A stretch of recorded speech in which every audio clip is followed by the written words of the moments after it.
আসসালামু আলাইকুম। এটা হচ্ছে হেয়ার আইল্যান্ড।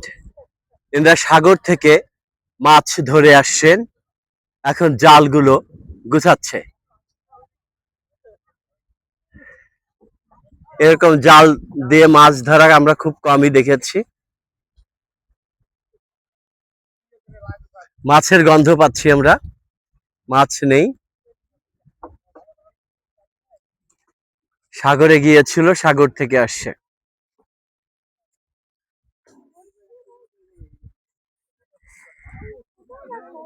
নৌকা অনেকই আসছে এখানে। তো চটটা আমরা এখন ভাটি, যার জন্য অনেক নিচে নেমে গিয়েছি। এখানেও মাছ মেরে আসছে। এই যে ইন্দ্রা সাগরে যায়নি, কিন্তু এই যে মাছ পেয়েছে। এখানে কি মাছ বুঝতে পারছি না, তেলাপিয়া, চটাবাইলা। এটা কি? এটা এটা হচ্ছে গুইঙ্গি মাছ, এটা হলো বগনি মাছ। বগনি মাছ, চটাবাইলা চেউয়া, চটাবাইলা, চুয়া মাছ, পোয়া মাছ। পোয়া মাছ। বহু প্রকার মাছ পাইছে, কিন্তু এটা সাগর থেকে না, নদী থেকে, সাগরের মোহনা থেকে।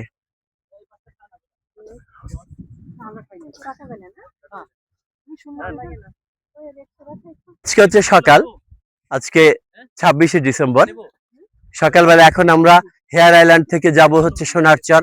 যে সোনারচরের নামকরণের আর একটা দিক আছে, সেটা হচ্ছে কি, ওখানে বালুগুলো বালুর উপরে সূর্যের আলো পড়লে চিকচিক চিকচিক করে, যার জন্য সোনালী রং দেখা যায়।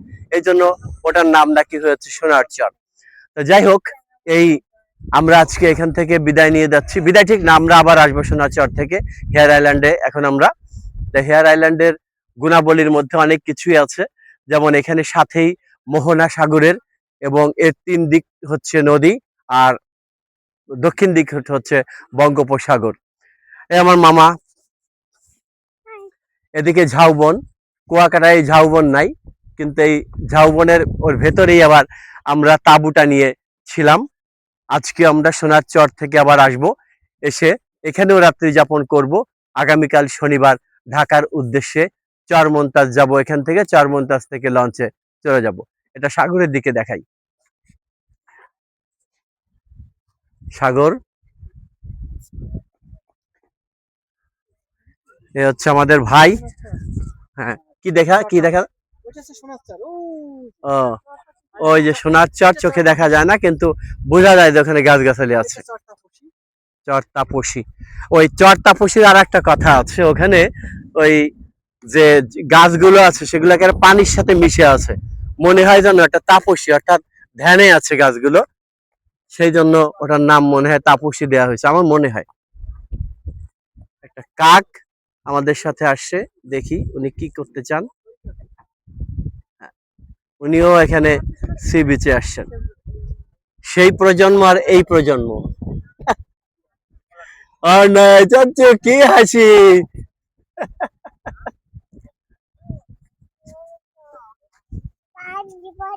পানি, হ্যাঁ, কত পানি, কত পানি। অদ্রি, কোথায় যাব আমরা এখন? সোনারচরে যাব, যেখানে গোল্ড পাওয়া যায়।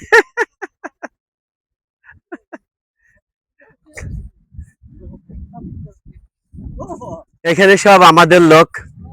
প্রথমে হচ্ছে মঞ্জুয়ারা পারভিন, তারপর হচ্ছে আমার ভাইয়ের শাশুড়ি, তারপর হচ্ছে আমার ভাইয়ের 2 ছেলে, এই যে, এই যে, তারপরে হচ্ছে আমার সেজো ভাই, তারপরে হচ্ছে এখানকার সাংবাদিক আইয়ুব খান ভাই, যার রিপোর্ট আমরা শুনেছি আরটিভিতে। এবং শুধু আরটিভিতে এই রিপোর্ট গুলোই করেন না, উনি মান্তা সম্প্রদায় নিয়ে, মান্তা সম্প্রদায় নিয়ে কাজ করেন। যাদের মান্তা সম্প্রদায় হচ্ছে, তাদের কোনো ঘর বাড়ি নেই, নদী ভাঙনে তারা কোনো বসতি হারিয়েছে, কিন্তু তারা থাকে হচ্ছে শুধু নৌকায়, নৌকাই তাদের জীবন। তাদেরকে উনি সরকারের কাছ থেকে আবাসনের ব্যবস্থা করেছেন চরমন্তাজে, এবং এখানেও করবেন বলে আমার বিশ্বাস। রাঙাবালির চেয়ারম্যানের সাথে যোগাযোগ করে বা ডিসির সাথে যোগাযোগ করে উনি করেছেন।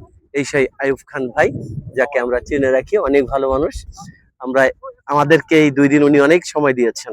আর এই হচ্ছে আমাদের আর এক ছোট ভাই জসিম।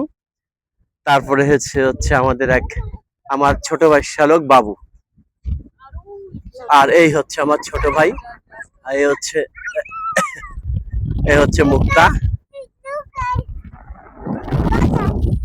তাদের বাড়ি টাকা।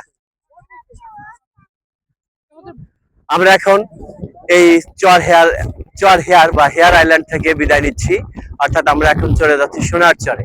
ওখান থেকে আবার বিকেল বেলা আমরা এখানে আসব।